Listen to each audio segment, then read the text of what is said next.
Hi everyone, welcome to our interview series with toppers. इस interview series में हम आपको टॉपर्स से मिलवाते हैं जिन्होंने बहुत ही कॉम्पिटिटिव एग्जाम्स को क्रैक किया है। उनकी स्ट्रैटेजी और जर्नी के बारे में जानते हैं। हम जानते हैं कि कितनी मेहनत के बाद उन्होंने इन एग्जाम्स को क्रैक किया है ताकि आप भी उनसे इंस्पिरेशन ले सकें। तो आज मेरे साथ इस सेशन में है दीक्षा, जिन्होंने आरबीआई ग्रेड बी 2025 का एग्जाम सिर्फ क्रैक ही नहीं किया है बल्कि उसमें सेकंड रैंक लाया है।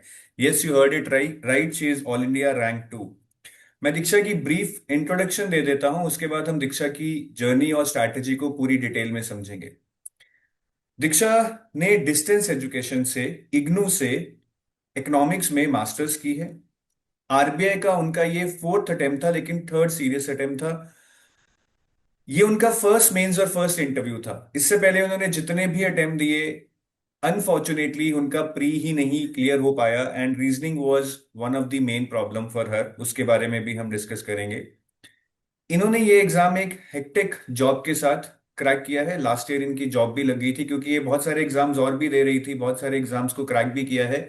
और लास्ट ईयर इन्होंने NIACL में जॉब ऑफर भी एक्सेप्ट कर लिया था। वहीं पे Diksha is working right now. और इनकी हेक्टिक जॉब थी, 3 घंटे का डेली ट्रैवल था, अप एंड डाउन दोनों मिला के। So you can imagine how hard it would have been for her to manage time. और रात को 12-1 बजे तक भी वो पढ़ती रहती थी ताकि ड्रीम अचीव कर पाए। So Diksha, first of all welcome to our channel. It's indeed a pleasure to interview somebody who has secured a rank 2, all India rank 2 in the year 2025. Thank you so much, sir. The pleasure is mine too. Thank you so much for giving me this opportunity. My pleasure also Diksha. बहुत inspiring है दीक्षा की journey. बहुत कुछ है पूछने को, सब कुछ तो नहीं पूछ पाऊंगा, but I try to ask know what is doing value addition to the aspirants, the future aspirants. Diksha, मेरा फर्स्ट क्वेश्चन आपकी जर्नी से रिलेटेड है कि नॉर्मली डिस्टेंस एजुकेशन को लेकर बहुत सारे मिथ हैं कि शायद ये वही लोग करते हैं जो पढ़ाई में पिछड़ जाते हैं, या फिर इतने होशियार नहीं होते हैं, या फिर जीवन में कोई बड़ा गोल नहीं होता है। You were intelligent right from start, आपके 10th 12th में भी अच्छे मार्क्स हैं and you had this goal in mind कि मुझे आरबीआई ऑफिसर ही बनना है राइट फ्रॉम द स्टार्ट। आपने बताया 9th क्लास में ही आपके वो कीड़ा आ गया था। तो ये डिस्टेंस एजुकेशन का प्लान कैसे हुआ? मतलब normally bright students don't go for distance education. Yes sir, this is true. और ये मिथ मुझे भी कई बार परेशान करता था। बट जब मैंने 12th किया, due to some personal reasons, मैं आउटसाइड माय होम टाउन नहीं जा सकती थी to pursue higher education. So left behind मेरे पास दो ऑप्शन था, या तो regular college in my home town या फिर डिस्टेंस एजुकेशन। तो उस टाइम पर ऐसी प्रॉब्लम थी कि रेगुलर कॉलेजेस में ग्रेजुएशन प्रोसेस कंप्लीट होने में नॉर्मल से थोड़ा ज़्यादा टाइम लग रहा था। तो मैंने डिस्टेंस एजुकेशन चूज़ किया। एंड जब मैंने इग्नू के सिलेबस और स्टडी मटेरियल को भी देखा, तो मुझे ऐसा लगा कि ये बहुत ही हाई क्वालिटी का है। एट टाइम्स यूपीएससी एस्पिरेंट्स भी इसको रेफर करते हैं। तो प्रॉब्लम आती है कि हमें अकेले तैयारी करनी है। तो मुझे लगा कि हम्म। अगर मैं डिसिप्लिन हूँ, तो मैं सेल्फ डिसिप्लिन को और बढ़ाते हुए डिस्टेंस एजुकेशन से भी सफिशिएंट नॉलेज अटेन कर सकती हूँ और अपने गोल की तरफ बढ़ सकती हूँ। मुझे लगा इससे मेरी तैयारी में या मेरी कंसिस्टेंसी में कोई खास फ़र्क नहीं आएगा, इसलिए मैंने बट इग्नू को चूज़ किया। बट जब आप तैयारी कर रहे थे, आप सुनते होंगे कि लोग एनआईटी से हैं, आईआईटी से हैं, या अच्छे अच्छे कॉलेजेस से हैं, तब कभी आपको एक फियर ऑफ मिसिंग आउट नहीं हुआ कि यार जब मैं इंटरव्यू में अगर गई और मुझसे पूछा गया कि आप तो इग्नू से हैं, एक काइंड ऑफ इंफेरिटी कॉम्प्लेक्स अपने आप को लगने लग जाता है। तो ऐसे डाउट्स आते थे आपको? और आते थे तो फिर आप क्या करते थे?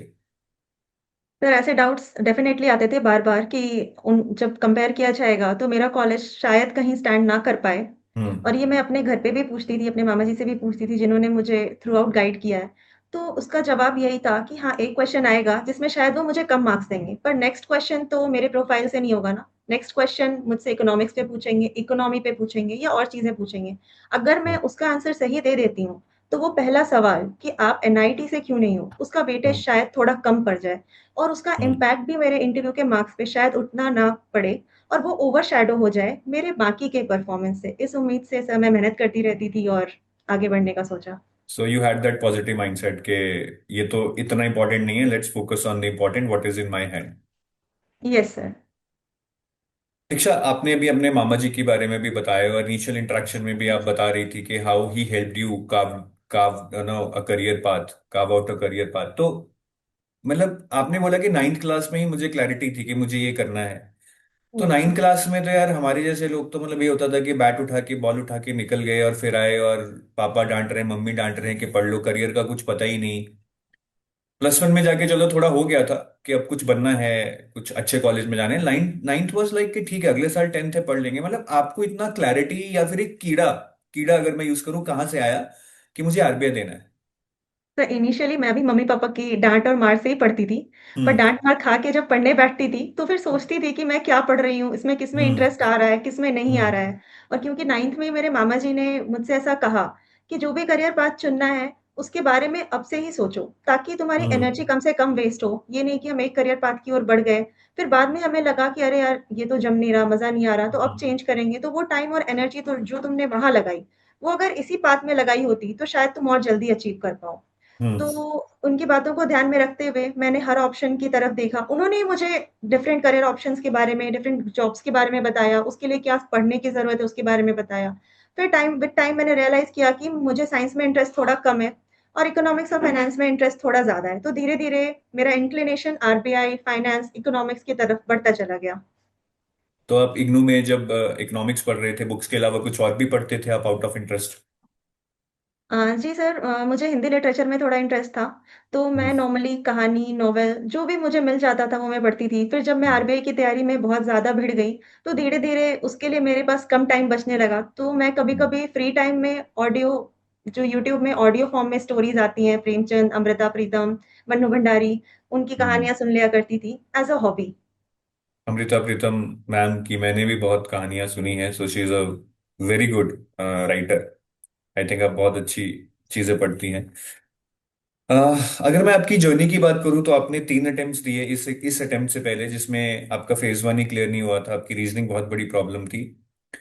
तो यार मतलब मैंने तो कभी किसी एग्जाम के 4 अटेम्प्ट नहीं दिए हैं टू बी ऑनेस्ट, बट एक अटेम्प्ट में भी नहीं होता था। मतलब एक इंटरव्यू में भी अगर आप रिजेक्ट हो जाए ना, जॉब इंटरव्यू के लिए, तो अंदर अपने आप पे ऐसा डाउट आने लगता है कि यार क्या मैं किसी काबिल भी हूं? तो जब आपने 3 अटेम्प्ट दिए और ऊपर से बाकी सेल्फ डाउट तो था ही कि मेरा कॉलेज अच्छा नहीं है, या शायद अब मैं उतना एफर्ट नहीं लगा पाऊंगी, मैं तो वर्किंग भी हो गई हूँ। तो फोर्थ अटेम्प्ट में ये डाउट नहीं आते थे कि यार इस साल ऐसा क्या होगा कि मेरा हो जाएगा, जब पिछले 3 अटेम्प्ट में जब मैं कॉलेज से ही पढ़ रही हूँ, वर्किंग भी नहीं थी, बेस्ट दे रही थी, तब तो नहीं हुआ मेरा? सर पहला अटेम्प्ट तो एक नॉन सीरियस अटेम्प्ट था, तो उसको मैंने कभी काउंट नहीं किया। दूसरे हम्म। अटेम्प्ट में मैंने बहुत मेहनत की थी, प्रीलिम्स नहीं हुआ, बहुत बड़ा सेटबैक था। बहुत टाइम लगा मुझे उसको भूलने में या उससे बाहर आने में। बहुत टाइम तक मैं बहुत परेशान रहती थी कि ये कैसे हो गया। फिर 2024 में मैंने और ज़्यादा मेहनत की और मुझे ऐसा लगा था कि इस बार शायद ही मुझे फेलियर का सामना करना पड़े। फिर से प्रीलिम्स में जब मैं रोल नंबर ढूँढ रही थी अपने लिस्ट में, मुझे याद है, मेरी मम्मी मेरे बगल में थी और मैंने मायूस होके मम्मी से कहा था कि मेरा कभी नहीं होगा, क्योंकि मेरा प्री ही नहीं होगा। तो प्री ही नहीं होगा तो मुझे सोचना ही नहीं चाहिए, अब मैं नहीं देने हम्म। वाली। तो ऐसा हम्म। मैंने परेशान होके कह दिया था। पर धीरे-धीरे फिर जब मैंने और चीज़ों को रियलाइज़ किया, तो मैंने सब कुछ भगवान पे छोड़ दिया था कि इस अटेम्प्ट में मैंने कुछ भी ऐसा गोल नहीं सेट किया था कि मुझे निकालना ही है, मैं कुछ भी नहीं छोड़ूँगी, I will not leave any stone unturned, ऐसा कुछ नहीं सोचा था। जितना टाइम मिलता था जॉब के बाद मैं पढ़ती थी, रिज़ल्ट के बारे में क्या होगा, क्या नहीं होगा इसके बारे में नहीं सोचती थी, सब ऊपर वाले पे छोड़ दिया था कि उनके हिसाब से मेरी भलाई जिसमें होगी वो मुझे पहुँचा देंगे। अगर आज पहुँचाने में मेरी भलाई होगी तो मैं आज निकाल लूँगी, नहीं होगा तो शायद मैं कल निकालूँगी, जो होना होता है हम्म। अल्टीमेटली वही होता है। तो ये इस माइंडसेट के साथ इस अटेम्प्ट में जब मैं बढ़ी, तो पिछले अटेम्प्ट्स की तुलना में मेरे लिए प्रेशर काफ़ी कम था और मेरा जो जॉब था, हालाँकि जॉब के साथ हमारे पास टाइम कम रहता है, पर वो एक मन को एक शांति भी रहती है कि चलो कोई बात नहीं, अगर नहीं भी हो हम्म। पाया तो एक अच्छी जॉब तो है और मैं अपने जॉब के साथ बहुत हम्म। खुश भी थी। तो ये हम्म। चीज़ भी मुझे हेल्प करती थी अपने प्रेशर को हैंडल करने में। जैसे पिछले दोनों अटेम्प्ट्स में मैं फेज़ 1 में पैनिक कर गई थी, लास्ट-लास्ट में जब रीज़निंग में अटेम्प्ट्स नहीं हो पा रहे थे। बट इस अटेम्प्ट में मेरे पास कोई प्रेशर नहीं था, ना प्रीलिम्स में, ना मेंस में, ना इंटरव्यू में। मेरे मन में और मेरे परफॉर्मेंस में भी एक स्टेबिलिटी थी इसकी वजह से। आपने भी एक बहुत अच्छी चीज बोली कि मेरे पास एक जॉब थी तो मैं पैनिक नहीं कर रही थी, क्योंकि मुझे था कि चलो ये भी है, भगवान ने काफी कुछ दे दिया, एक जॉब मिल गई है। बट इसका कई बार एक एक नेगेटिव इम्पैक्ट भी हो जाता है, हम कंफर्ट जोन में चले जाते हैं। मतलब जॉब करना, फिर अप एंड डाउन 3 घंटा travel, total 1.5 hours on both sides. तो आके बंदा थक जाता है, सोचता है कि आज सो जाता हूँ, कल पढ़ूंगा, वीकेंड पे पढ़ूंगा।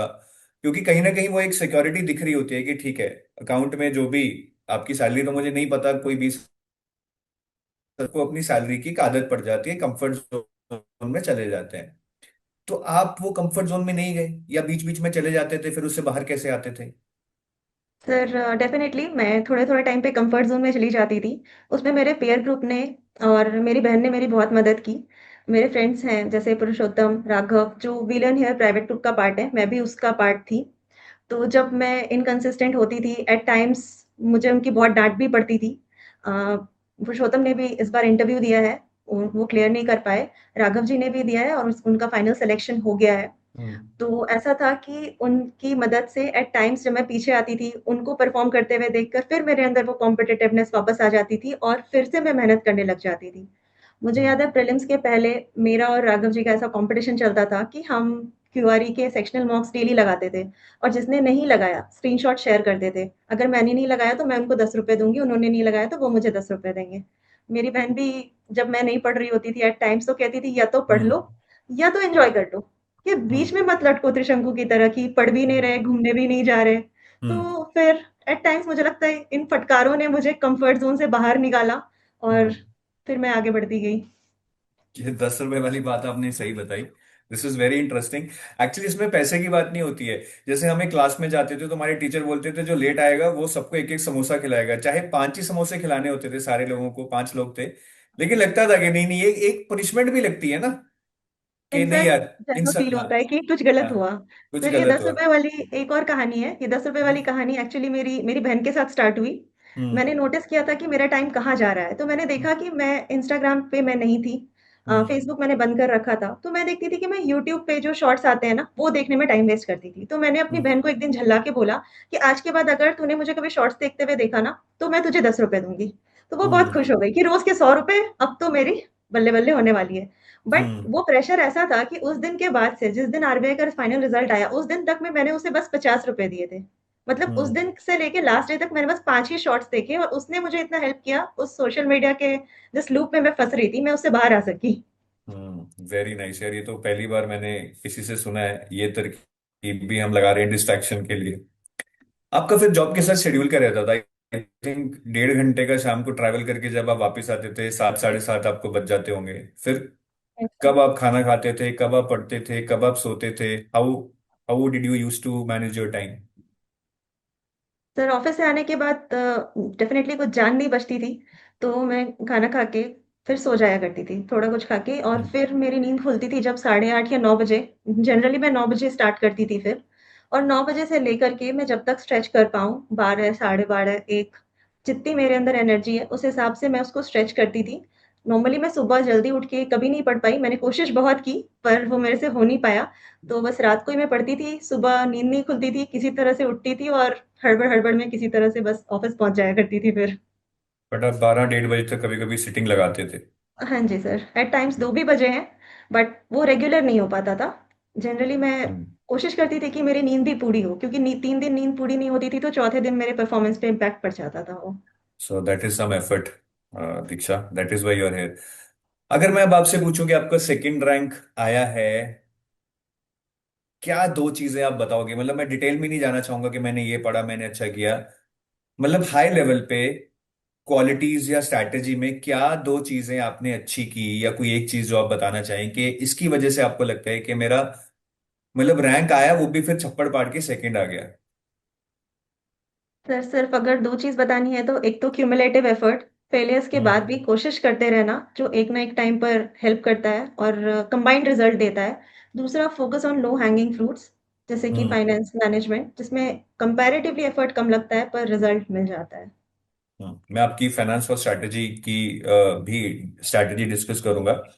तो अभी हम दीक्षा की स्ट्रैटेजी डिस्कस करते हैं। मैं दीक्षा के आपको मार्क्स बताता हूँ। Diksha, please correct me if I am wrong somewhere.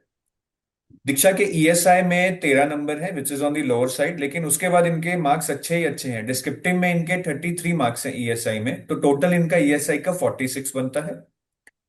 Paper 2 English में इनके 66 मार्क्स हैं।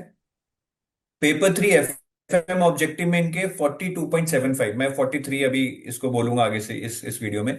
तो 43 मार्क्स आउट ऑफ 50, वाओ। मतलब मैं अपने वीडियोस में बच्चों को बोलता हूं कि बच्चे 40-45 लाओ, बट आज मैं देख रहा हूं कि बच्चे ला रहे हैं, so I feel very happy for that. और डिस्क्रिप्टिव में इनके एफएम में 39 मार्क्स हैं, और इनके एफएम में 81.75 मार्क्स हैं, हाईएस्ट मार्क्स हैं इनके एफएम में। तो वाह दीक्षा, AIR 2 भी आया है और एफएम में हाईएस्ट मार्क्स भी आए हैं। नाइस।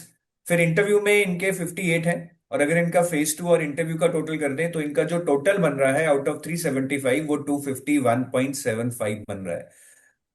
सो दीक्षा, सबसे पहले मैं आपसे एफएम की ही स्ट्रैटेजी डिस्कस करूंगा, because we have got the all India highest marks in FM, which is around about I think 81 point something, हम 82 लेके चलते हैं, 81.75 है शायद।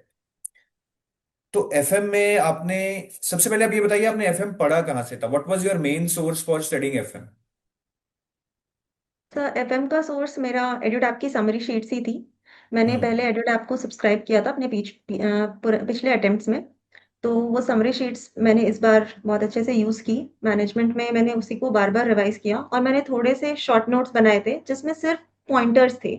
बिल्कुल, हम्म। बिल्कुल रफ़ नोट्स थे वो, जैसे कि 10 पेज में पूरा मैनेजमेंट खत्म हो रहा है। उसमें कुछ हम्म। डिस्क्रिप्शन नहीं, सिर्फ़ मेरे समझने के लिए, और उनको मैंने एंड मोमेंट पे थोड़ा रिवाइज़ किया था।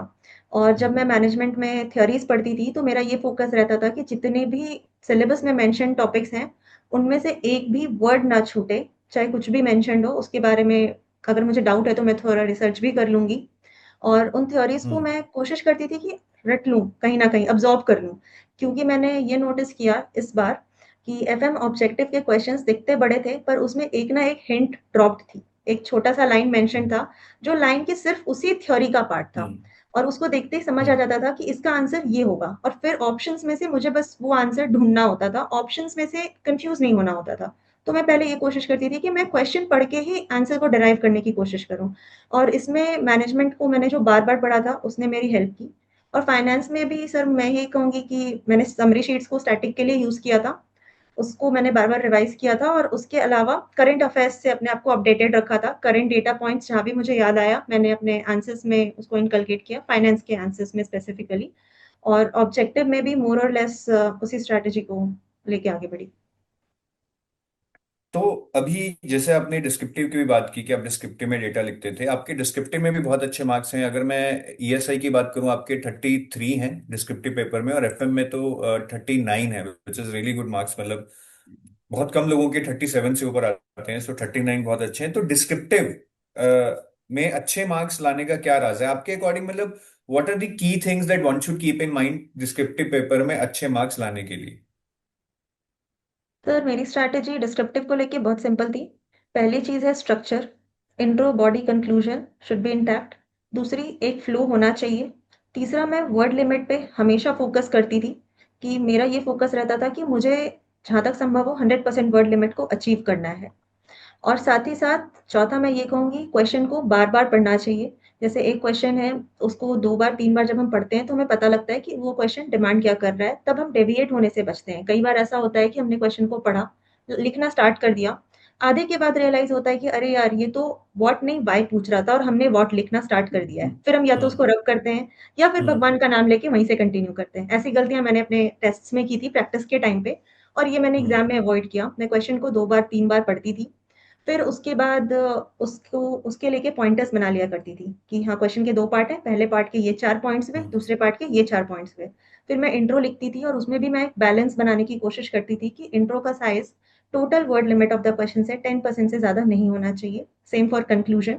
और बॉडी हमेशा मैं पॉइंटर्स में ही लिखने की कोशिश करती थी। एट टाइम्स सर ऐसा भी होता है कि क्वेश्चन जो पूछा जा रहा है, जैसे ईएसआई में मेरे साथ हुआ था, उसमें से कुछ क्वेश्चंस मेरे पढ़े हुए नहीं थे। कुछ के बारे में मैंने बहुत कम पढ़ा था, और कुछ के बारे में मैंने बिल्कुल भी नहीं पढ़ा था। फिर भी मैंने क्वेश्चन को बार-बार पढ़ा, और अपनी अंडरस्टैंडिंग के बेसिस पे जनरलाइज़ थोड़े पॉइंट्स बनाए, जनरल पॉइंट्स बनाए, और ये एन्श्योर किया कि मैं आंसर को पूरा करूँ और पॉइंटर्स में ही पूरा करूँ।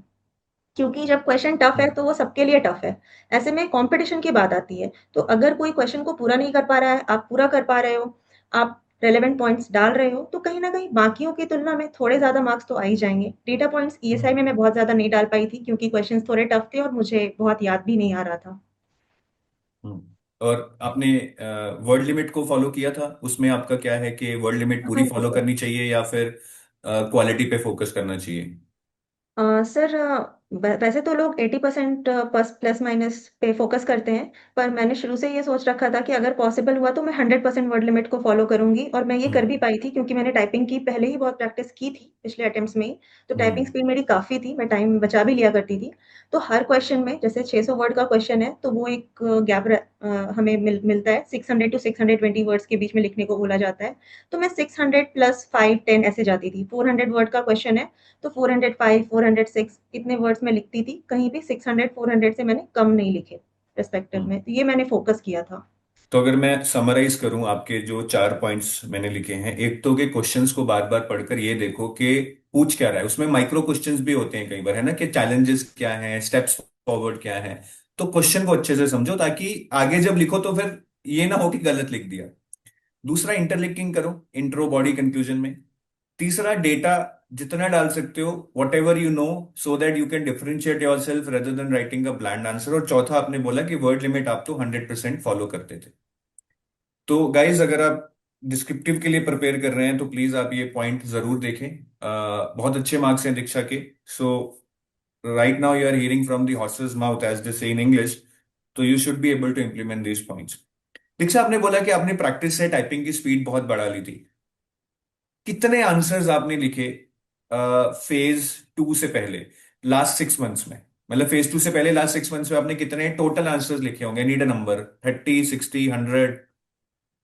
तो पिछले और 23 और 24 के अटेम्प्ट्स में मैंने फेज वन के पहले से ही प्रैक्टिस स्टार्ट की थी, तो मैंने बहुत सारे आंसर्स लिखे थे। इस अटेम्प्ट में फेज वन के पहले मैंने बहुत कम लिखे थे, लगभग हार्डली 10 12 हम्म। आंसर्स। फेज हम्म। वन और फेज टू के बीच में मैंने मॉक मेंटोर के जो डिस्क्रिप्टिव राइटिंग प्रोग्राम था उस पर प्रैक्टिस की थी। लगभग मुझे लगता है 60+ आंसर्स मैंने फेज वन और फेज टू के बीच में शायद लिखे होंगे, हम्म। वो टेस्ट के फॉर्मेट में ही लिखे थे।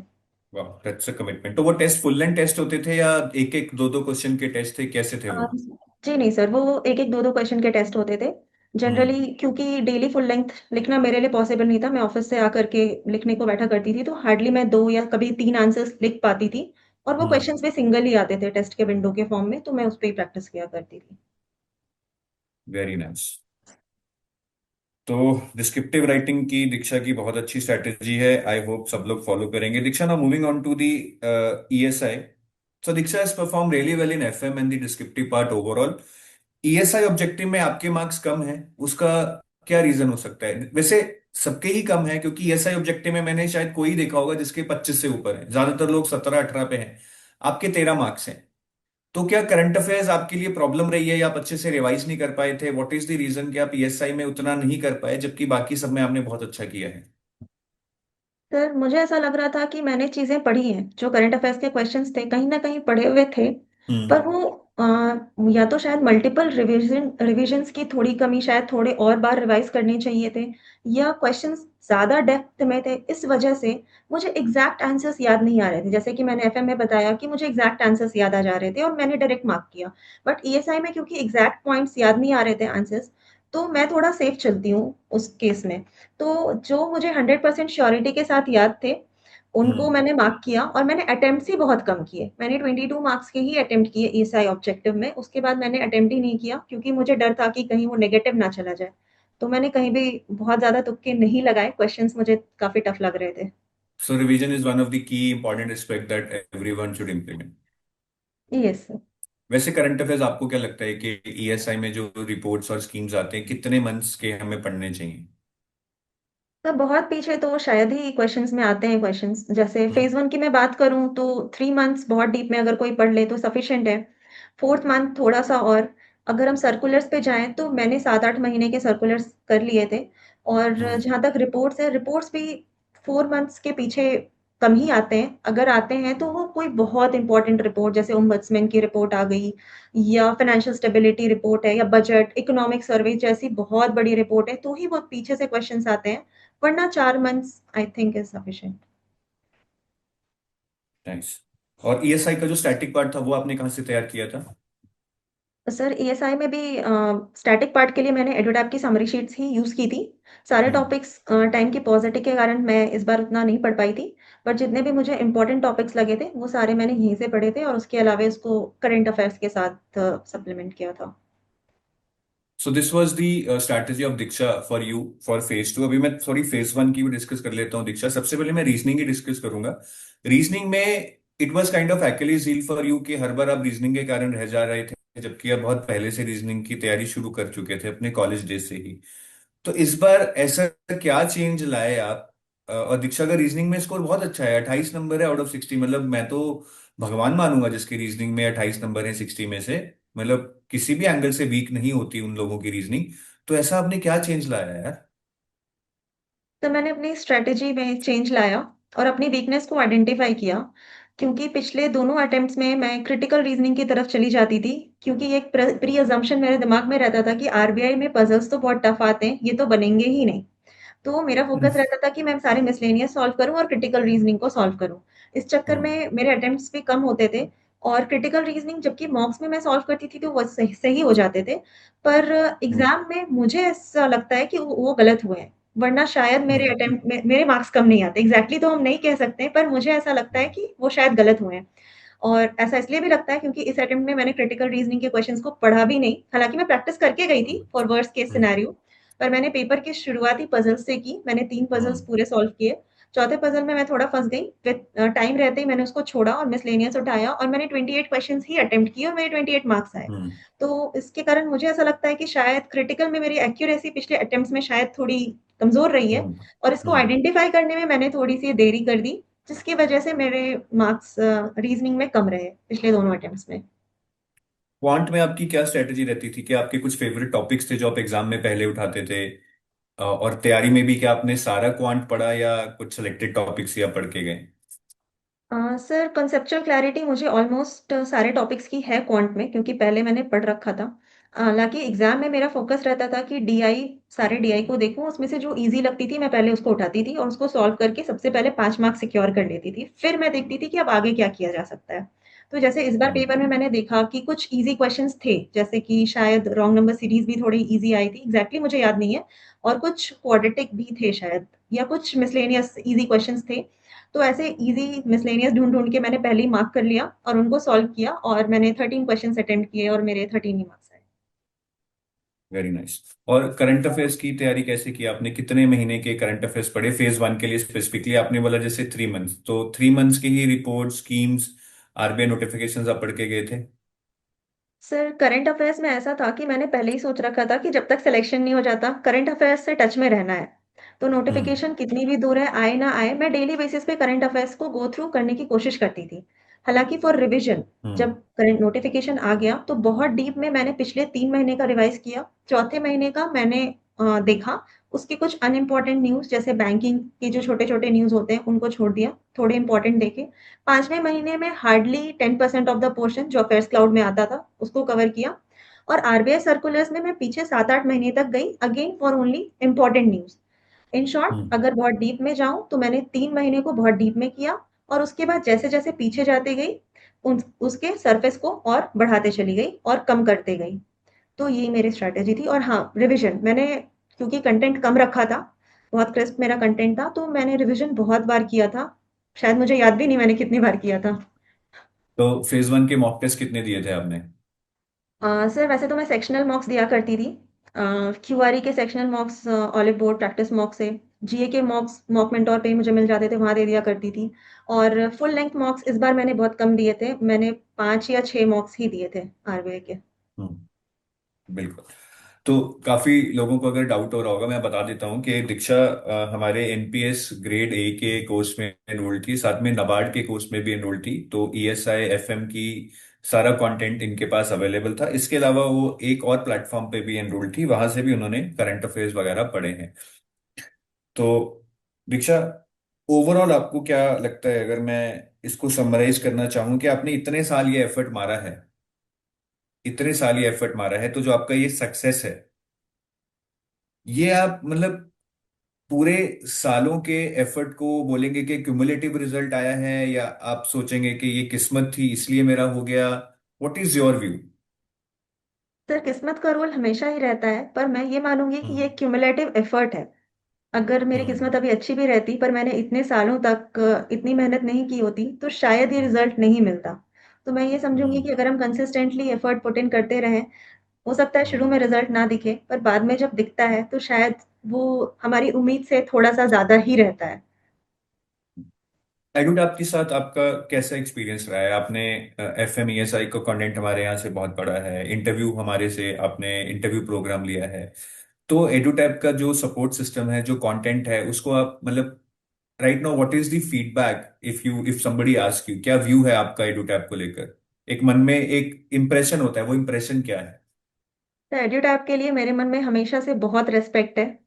आपके हम्म। कंटेंट को मैंने थॉरली पढ़ा है, मैनेजमेंट के, एफएम फाइनेंस के, यहाँ तक कि ईएसआई की समरी शीट्स को भी, ना सिर्फ मेंस में, इंटरव्यू के पहले भी, क्योंकि मेरा प्रोफाइल ऐसा था कि मुझे पढ़ने की ज़रूरत थी। तो मैंने ईएसआई के सारे समरी शीट्स को एक ही पीडीएफ में कंपाइल कर दिया था और उसको ही 2 बार 3 बार पढ़ लिया था। सेम मैंने फाइनेंस में को भी पढ़ा था। मेंस के पहले तो पढ़ा ही था, इंटरव्यू के पहले भी मैंने उसको बहुत अच्छे से पढ़ा। फिर शुरू-शुरू हम्म। में जब मुझे फाइनेंस के सर्कुलर्स उतने समझ नहीं आते थे, पिछले अटेम्प्ट्स में, तो मैं कृतिका मैम के वीडियोज़ देखा करती थी। क्योंकि मैं फुल टाइम एस्पिरेंट थी, तो मैं करंट अफेयर्स के जो आपके वीडियोज़ आते थे, स्कीम्स के, फिर एमसीक्यूज़ के वीडियोज़, जो भी आते थे अल्टरनेट डेज़ पे, मैं उनको भी रेफ़र किया करती थी। हालाँकि विद टाइम इस बार तो मैंने सर्कुलर्स डायरेक्ट मैंने वेबसाइट से पढ़ा, क्योंकि थोड़ा समझ आने लगा था। पर हम्म। इनिशियल डेज़ में जब फ़िल्टर आउट करना है, तो उसमें एड्यूटैप ने बहुत बड़ा रोल प्ले किया है मेरी जर्नी में। और अबाउट इंटरव्यू ऑल्सो, मैंने इंटरव्यू में भी एनरोल किया था और उससे भी मुझे बहुत मदद मिली। जो पैनल मेंबर्स थे, आरबीआई के ही एक्स जीएम थे, उन्होंने डाइवर्स एरिया से क्वेश्चंस पूछे थे और मुझे मोटिवेट भी किया था ये कहते हुए कि तुम्हें ज़्यादा टेंशन लेने की ज़रूरत नहीं है। मोस्टली तुम्हारा रिजल्ट हम्म। पॉजिटिव आना चाहिए। शायद ही तुम्हें कोई प्रॉब्लम का सामना करना पड़े। और 2-4 पॉइंट्स उन्होंने हाइलाइट किया था कि इन चीज़ों के बारे में पढ़ लेना कि शायद इसमें से क्वेश्चन आए, और उनको बाद में मैंने हम्म। कवर भी किया था। So I'm really thankful to EduTap. नहीं Diksha, I think you owe your selection to your personality and persistence. That is what I feel. I'm glad that we could play a role. Diksha, I would also like to discuss in brief about your interview experience with the RBI board. So, Diksha के 58 marks हैं interview में। I am not sure कि वो seventh highest है, second highest है, tenth highest है। I have not done that analysis, but 58 is a very good score out of 75। I am sure के top 10 में तो होगा, but I need to check that. So Diksha, first interview और मतलब first mains के बाद first interview, लोग nervous होते हैं कि यार अब इतनी क्लोज हैं, इस बार ना रह जाए, but you did really well, you got 58। How did that happen? Do tell me कि यार इंटरव्यू में क्वेश्चंस क्या पूछे गए आपसे, मतलब what what was the different areas that were tested in the interview? Sir mostly questions मेरे profile से ही थे। जैसे ही मैंने एंटर हम्म। किया, मेरा इंट्रोडक्शन नहीं हुआ। चेयरमैन सर मेरी प्रोफाइल को देख रहे थे और उन्होंने मुझसे कहा कि I appreciate your marks, you have done really well in your academics. Hmm. मैंने गोल्ड मेडल भी लिया है अपने ग्रेजुएशन में, तो इसको भी उन्होंने अप्रिशिएट किया। फिर उन्होंने बोला appreciate your consistency as well. पर तभी उनका ध्यान डिस्टेंस एजुकेशन पे गया, तो वहाँ पे सुई हम्म। थोड़ी अटक गई। उन्होंने मुझसे डायरेक्ट पूछ दिया, why did you go for distance education? तो उस पर हम्म। 2-4 क्रॉस क्वेश्चंस हुए, मुझे वहाँ जस्टिफाई करना पड़ा। थोड़ा थोड़ा मुझे लगा भी कि शायद ये नेगेटिव जा रहा है, पर फिर बहुत ज़्यादा दिक्कत नहीं आई। जब मैंने आंसर दिया तो वो सभी सैटिस्फाइड हो गए और इंटरव्यू अलग डायरेक्शन में जाने लगा। फिर उन्होंने हम्म। मुझसे हॉबी के बारे में पूछा, हिंदी हिंदी लिटरेचर के बारे में। मेरी सिटी से जो कवि रह चुके हैं दिनकर जी, उनकी रचना के बारे में पूछा, रश्मि रथी, वो मैंने बताया। फिर उन्होंने इंश्योरेंस के बारे में पूछा कि फॉरेन डायरेक्ट इंश्योरेंस में क्या चैलेंजेस हैं, और फिर फॉरेन डायरेक्ट इन्वेस्टमेंट हमने क्यों इंक्रीज़ किया है, उसका क्या इम्पैक्ट होगा इंश्योरेंस इंडस्ट्री पर? Tell me from an insurers point of view, do we really need capital? Why do you think that we need that? उसके बाद फिर इंटरव्यू इकोनॉमी पे स्विच हो गया। उन्होंने मुझसे डेप्रिसिएशन के बारे में पूछा, उसके क्या इम्पैक्ट्स हैं। फिर उन्होंने जीडीपी की जो बेस ईयर बढ़ा है, उसके हम्म। बारे में पूछा कि वो क्यों बढ़ा है, उसको करने की ज़रूरत क्या थी और क्या चेंजेस हुए हैं। तब तक चेयरमैन सर ने भी बीच-बीच में कई बार काउंटर किया अबाउट बास्केट ऑफ कमोडिटीज़, उसका वेटेज चेंज हुआ है सीपीआई का, उस पर पूछा। फिर मेरा इंटरव्यू मेरे वर्क प्रोफाइल की तरफ बढ़ गया, जिसमें कि इन्वेस्टमेंट आता है। तो मुझसे क्वेश्चन बने ट्रेप्स पर कि हमारा जो ऑपरेटिंग टारगेट है मॉनेटरी पॉलिसी का, तो उसमें हम कॉल मनी मार्केट पे फोकस करते हैं, why shouldn't we focus on TREPS? हालाँकि मैं इस पे पढ़ के गई थी, मैंने 2-3 पॉइंट्स भी तैयार किए थे, पर वहाँ पे जब मैंने पॉइंट्स दिए तो सर ने उसको काउंटर करना शुरू किया। तो थोड़ी देर के बाद फिर मेरे पॉइंट्स कम पड़ गए, तो मैंने हम्म हम्बली एडमिट किया कि sir I think I will have to read more about it. पहले तो मैंने हम्म सर के पॉइंट्स को ही एग्री कर लिया कि सर शायद आप ही सही बोल रहे हो। तो चेयरमैन सर हँसने लगे, उन्होंने मेरे से बोला, "see, see now you are countering your own points." मैंने बोला, hmm "yes sir, I think I will have to read more about it." Hmm फिर इन्वेस्टमेंट पे ही और क्वेश्चंस बने कि बैंक और इंश्योरेंस को लेके इन्वेस्टमेंट पॉलिसी में क्या डिफरेंस है? उसमें मैंने थोड़ी गलती की, हालाँकि फिर हम्म मैंने वहाँ पे सॉरी बोल दिया।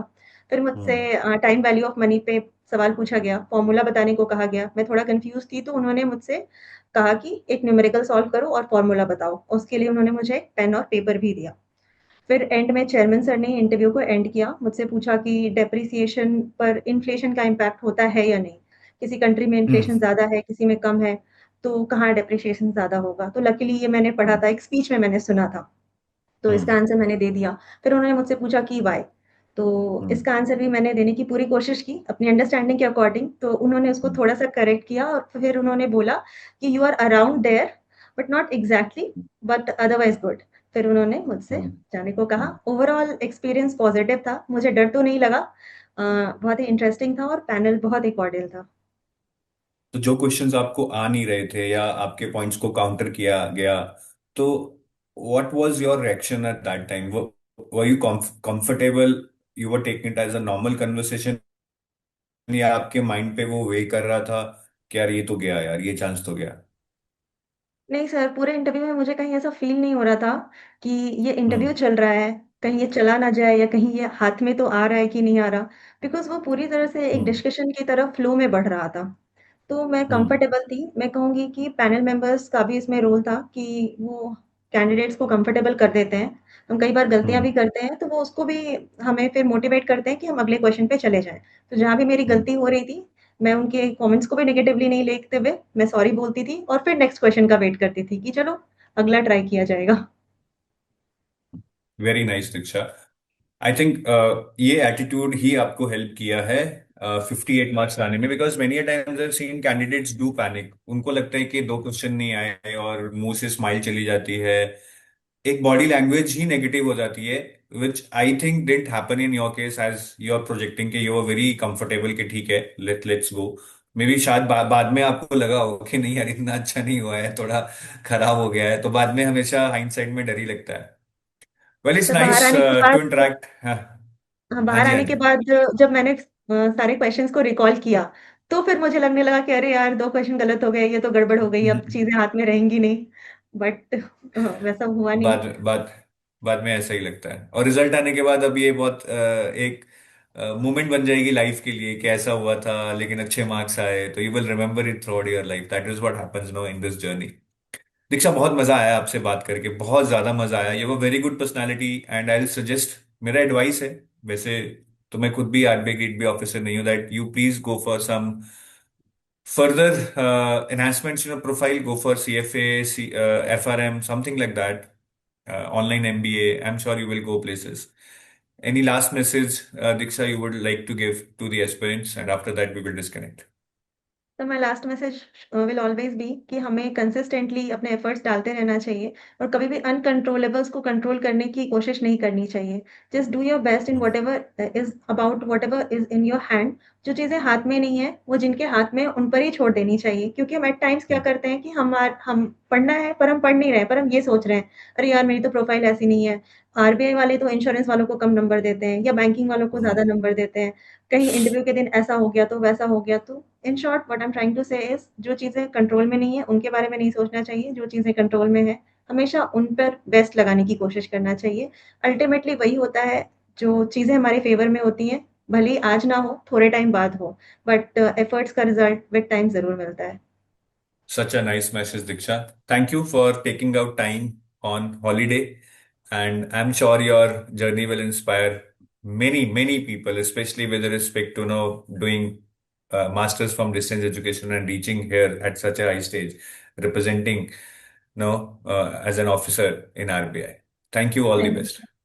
Thank you sir, thank you so much.